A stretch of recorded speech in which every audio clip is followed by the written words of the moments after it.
Assalamualaikum warahmatullahi wabarakatuh. Tentu saja berbahagia bisa bersilaturahmi dengan sejawat sekalian di acara virtual meeting Jacin 2021. Saya mendapatkan tugas untuk menyampaikan vaksin COVID-19 pada pasien autoimun. Ada masalah apa?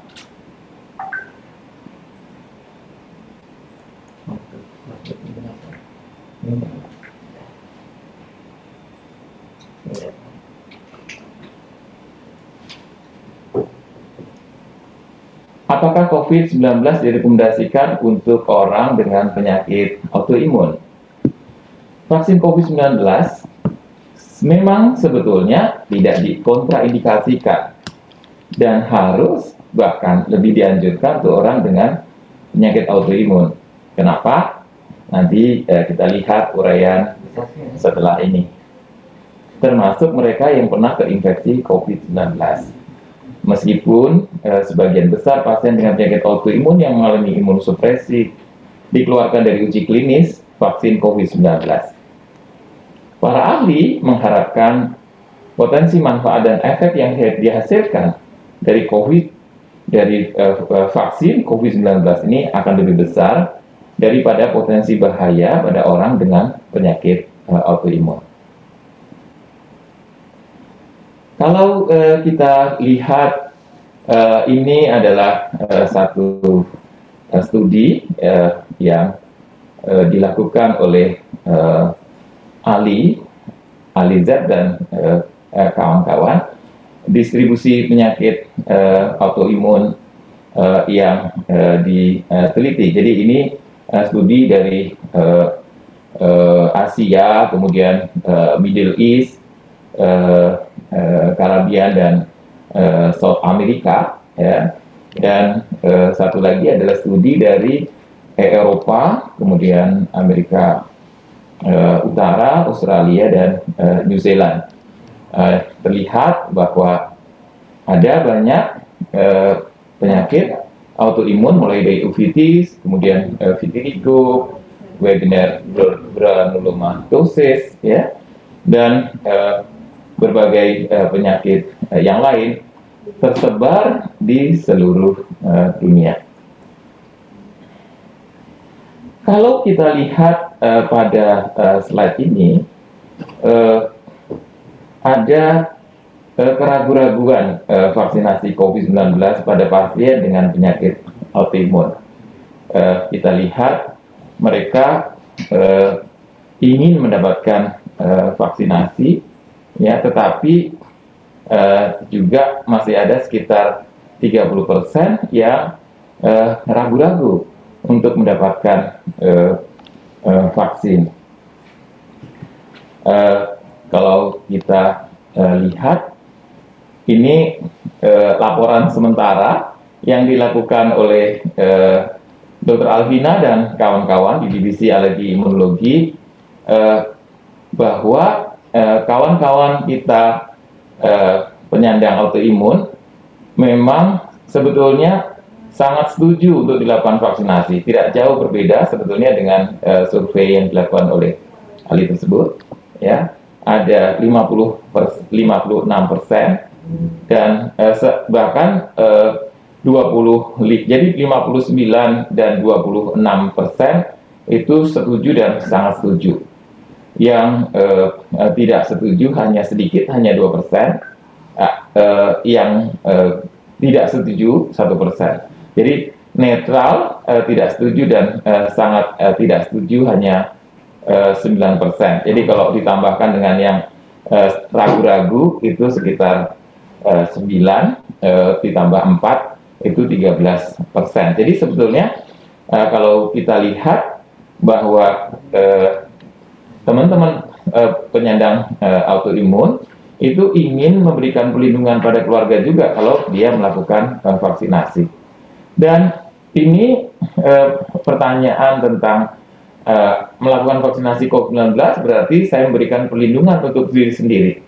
Ini juga demikian, bahwa kawan-kawan penyintas, kawan-kawan penyandang autoimun juga sangat setuju dan setuju lebih banyak, sekitar 82%. Jadi studi ini dilakukan pada 359 yang sudah terkumpul, dan kami masih terus mengumpulkan kuesionernya. Teman-teman sekalian, ini pertanyaan mengenai apakah saya merasa cemas dengan efek samping berupa kejadian ikutan pasca imunisasi. Jadi kawan-kawan memang ada yang cemas, tetapi sebagian besar sebetulnya mau kalau dilakukan vaksinasi. Kalau kita lihat slide ini, glukokortikoid meningkatkan risiko COVID-19 dan berakibat parah. Jadi ini satu review ya yang dilakukan untuk melihat prevalen dan clinical outcome dari COVID-19 pada pasien autoimun. Jadi satu systematic review dan meta-analisis. Nah, menunjukkan bahwa pasien-pasien yang menggunakan glukokortikoid itu meningkat risiko COVID-19 dan berakibat parah. Nah, ini satu studi yang saya sebutkan tadi yang dilakukan oleh Pak Shintaro dan Shintaro Akiyama, ya, prevalensi dan apa yang sudah diketahui ya mengenai review ini. Nah, prevalensi dan hasil klinis COVID-19 pada pasien dengan penyakit autoimun yang sering diobati dengan obat imunosupresif atau antioksidan masih kurang dipahami. Dan nilai tambah yang didapatkan dari studi ini ternyata adalah prevalensi COVID-19 pada penyakit autoimun itu nggak terlalu banyak memang, jadi 0,011 yang secara signifikan lebih tinggi daripada populasi pembanding. Dan obat anti rematik komodifikasi penyakit sintetik konvensional, ya, konvensional DMARD dan DMARD sintetis biologis atau target, terapi kombinasi DMARD secara signifikan meningkatkan risiko yang lebih parah, ya. Sedangkan monoterapi ya dengan B atau TS-DMARD, khususnya terapi faktor nekrosis antitumor, itu mengurangi risiko COVID-19 yang parah. Nah, lalu bagaimana hal ini dapat berdampak pada praktek klinik atau perkembangan di masa depan? Nah, tidak seperti glukokortikoid, ya, CS-DMARD dan B-DMARD, terapi kombinasi TS dan CS-DMARD, dan monoterapi B atau TS-DMARD dapat digunakan dengan aman selama pandemi COVID-19. Nah, pasien dengan penyakit autoimun memiliki peningkatan risiko COVID-19, terutama yang menggunakan glukokortikoid. Jadi, dari studi ini menunjukkan bahwa kawan-kawan penyandang autoimun itu punya risiko untuk menderita COVID-19 lebih banyak dan bisa jadi lebih berat. Dan di slide ini adalah menunjukkan ini satu studi yang melibatkan 168.000 lebih, ya, 691 orang dengan diagnosis RAIRD, ya, rare autoimmune disease, ya, yang dibandingkan dengan populasi umum, ya, di Inggris tahun 2020 pada saat COVID-19, jadi pandemik. Jadi ini penelitian yang baru saja, ya, antara Maret dan April 2020. Jadi dari tahun 2019 sampai 2020. 2020. Nah, usia rata-rata mereka adalah 61,7 tahun dan 70,2% adalah perempuan, dan metode penentuan kasus itu memiliki nilai prediktif positif sebesar 85%, dan sebanyak 1,1% peserta meninggal selama studi dilakukan, jadi Maret dan April 2020. Nah, dari sana juga terdapat data bahwa tingkat kematian standar ya usia di antara orang-orang yang menderita rare autoimmune disease ini itu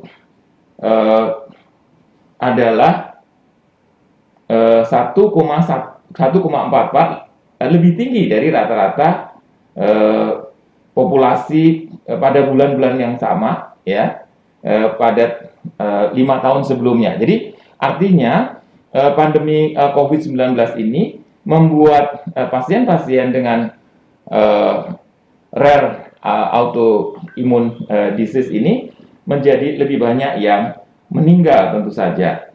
Nah, ternyata tingkat kematian spesifik usia pada orang dengan autoimmune disease ini dibandingkan dengan tingkat pra-COVID itu lebih tinggi dari usia 35 tahun ke atas. Sedangkan pada populasi umum, peningkatan risiko mulai dari usia 55 ke atas. Jadi, usianya menjadi lebih muda. Jadi, pasien-pasien autoimun itu meninggal lebih muda di masa pandemi ini. Sedangkan pada populasi umum, peningkatan risikonya tadi lebih tua, sekitar 55 tahun. Dan dikatakan wanita memiliki peningkatan kematian yang lebih besar selama pandemi dibandingkan pada pria. Nah, lalu kemudian kita bisa mengambil kesimpulan bahwa risiko kematian karena semua sebab lebih menonjol selama COVID-19 di antara orang-orang dengan autoimun di antara populasi-populasi umum. Jadi tentu saja ini perlu menghitung seberapa besar risiko akibat infeksi COVID-19 dan berapa banyak yang disebabkan oleh gangguan terhadap layanan kesehatan atau standar layanan kesehatan.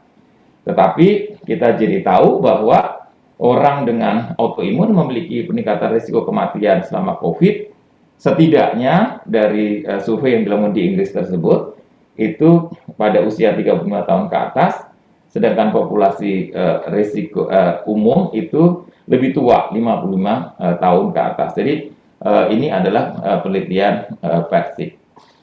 Lah, apakah vaksin COVID-19 manjur dan aman pada pasien dengan penyakit autoimun? Nah, ini tentu saja menjadi pertanyaan, ya, terutama pasien-pasien autoimun dan para dokter, ya, karena sebagian besar pasien dengan autoimun menggunakan obat imunosupresan atau penekan kekebalan.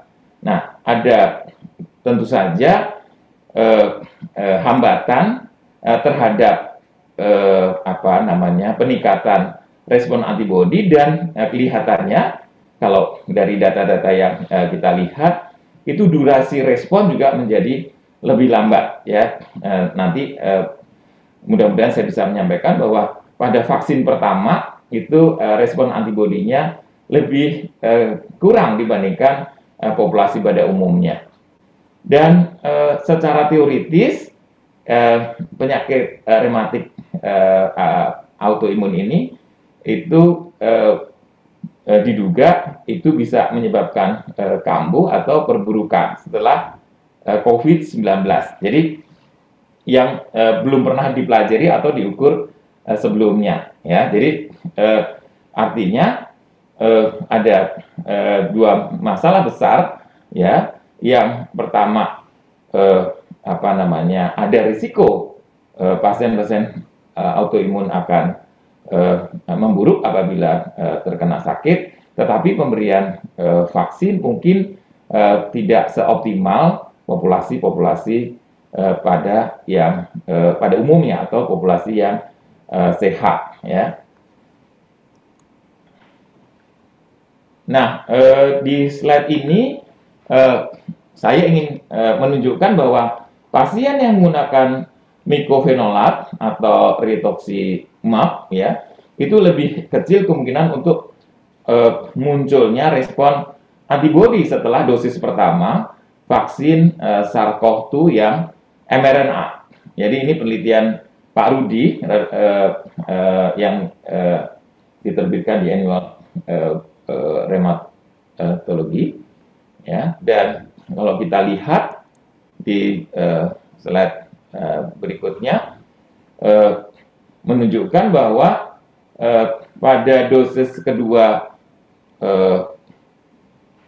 vaksin SARS-CoV-2 masih dengan vaksin yang sama, messenger RNA, itu peningkatan tingkat serokonversi pada pasien yang diobati dengan mycophenolate ya, itu memiliki sedikit dampak pada tingkat konversi pada pasien yang menerima rituximab. Ya. Nah, bagaimana dengan MTX? Nah, kalau kita lihat ini, terlihat bahwa ini respon humoral dinilai ternyata tidak memadai, ya, lebih sering pada pasien yang menerima MTX, ya, yang mendapatkan MTX dibandingkan dengan mereka yang tidak menggunakan MTX, dan tentu saja kontrol yang sehat. Ya, ini laporan dari Pak Hederman, ya. Nah, bagaimana dengan immunogenicity dan safety dari CoronaVac? Kalau tadi penelitian pada messenger RNA, ini inactivated vaksin pada pasien-pasien autoimmune rheumatic disease. Jadi ini fase 4 trial, seperti saya sampaikan tadi, pasien-pasien autoimun pada banyak vaksin COVID ini tidak dimasukkan ke dalam clinical trial, ya. Tapi di fase 4 ini menunjukkan ya bahwa penggunaan CoronaVac pada pasien dengan penyakit autoimun menunjukkan imunogenisitas jangka pendek yang berkurang ya secara signifikan. Ini kita lihat, mohon maaf ini saya nggak terlalu bagus panah saya yang pakai, tapi ini menunjukkan memang ada perbedaan signifikan antara populasi normal non autoimun dengan yang autoimun dengan P kurang dari 0,01 ya. Jadi ya, kita lihat bagaimana dengan safety-nya. Kalau kita lihat di sini ternyata tidak ada perbedaan yang signifikan, baik itu local reaction, kemudian pain, eritema, ya, bengkak, ya, gatal, indurasi, dan semua kejadian ikutan pasca imunisasi antara ya orang yang normal dalam arti non autoimun dengan yang autoimun, baik itu dosis pertama maupun dosis kedua. Jadi ini kalau kita lihat juga menjawab bahwa tidak hanya messenger RNA yang imunogenisitasnya bagus, tetapi juga safety, dan ternyata inactivated vaksin ya pada hal ini adalah CoronaVac ternyata tidak berbeda bermakna kejadian ikutan pasca imunisasi pada pasien yang autoimun maupun yang normal. Nah, di slide ini adalah survei berbasis web ya yang dilakukan oleh Pak Connolly ya yang diterbitkan pada rheumatic arthritis pada 4 Agustus yang lalu. Ini menunjukkan hasil bahwa 11% itu melaporkan membutuhkan pengobatan, tidak ada flare yang parah, dan flare dikaitkan dengan infeksi SARS-CoV-2 sebelumnya. Nah, flare dalam 6 bulan sebelum vaksinasi, ya, dan penggunaan terapi kombinasi imunomodulator itu memang terjadi, dan dinyatakan reaksi lokal dan sistemik yang paling sering dilaporkan termasuk nyeri tempat suntikan dan kelelahan. Nah, kemudian juga reaktogenisitas meningkat setelah dosis kedua, terutama untuk reaksi sistemik. Nah, tidak ada reaksi alergi atau diagnosis SARS-CoV-2 yang dilaporkan setelah vaksinasi. Jadi kesimpulannya, flare dari penyakit rematik autoimun ini yang mendasari setelah vaksinasi SARS-CoV-2 jarang terjadi. Jadi ini satu bukti bahwa vaksinasi tidak membuat kekambuhan atau flare pada pasien-pasien autoimun. Nah, juga tidak ada laporan tentang flare yang parah, ya. Dan reaksi lokal dan sistemik biasanya tidak mengganggu aktivitas sehari-hari. Nah, tentu saja data keamanan dapat membantu mengatasi keraguan vaksin pada pasien dengan autoimun. Nah, ini adalah satu review yang juga menunjukkan bahwa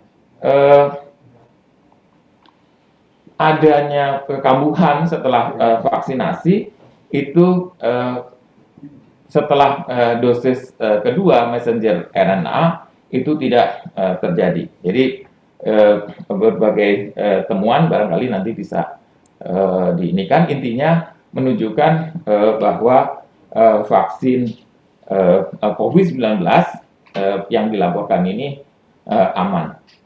Nah, kemudian apakah ada kontraindikasi atau khusus ke orang dengan penyakit autoimun? Jadi ya, saya kira ini saya lanjutkan aja.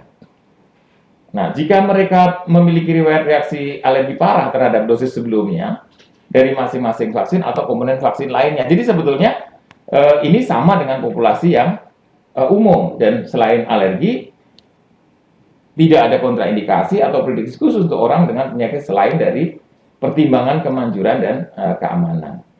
Nah, lalu apakah ada rekomendasi atau pertimbangan khusus untuk administrasi keamanan yang dan atau paling efektif?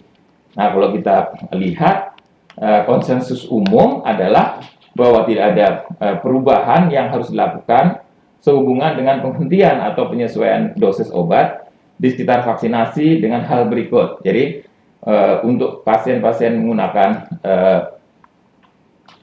rituximab dan ocrelizumab, itu imunisasi COVID-19 idealnya harus diatur waktunya untuk mengoptimalkan respon vaksin jika memungkinkan. Jadi ini secara teknis barangkali bisa dikonsultasikan dengan kawan-kawan yang ahli di bidangnya.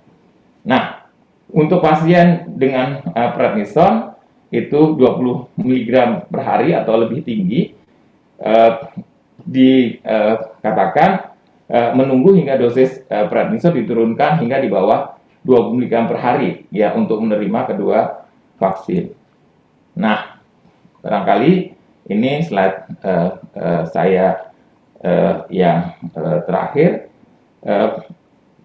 Di sini menunjukkan bahwa memang ada pengurangan relatif signifikan dari imunogenisitas pada pasien autoimun, ya, yang monoterapi dengan DMARD biologi, kemudian monoterapi inhibitor JAK dan monoterapi glukokortikoid. Dan untuk pasien-pasien dengan yang menerima MTX, kemudian MMF, ya, dan oral Janus kinase inhibitor dan abatacept, saya kira ini ada beberapa yang harus diperhatikan. Dan tentu saja kita harus memikirkan tidak hanya vaksin COVID-19, tapi juga vaksin-vaksin yang lain. Jadi pada pasien autoimun, ya, bahwa jangan lupa bahwa ada vaksin lain, ya, seperti hepatitis B, influenza, meningokokus, sesuai dengan kebutuhan yang ada. Jadi mudah-mudahan ini bermanfaat. Assalamualaikum warahmatullahi wabarakatuh.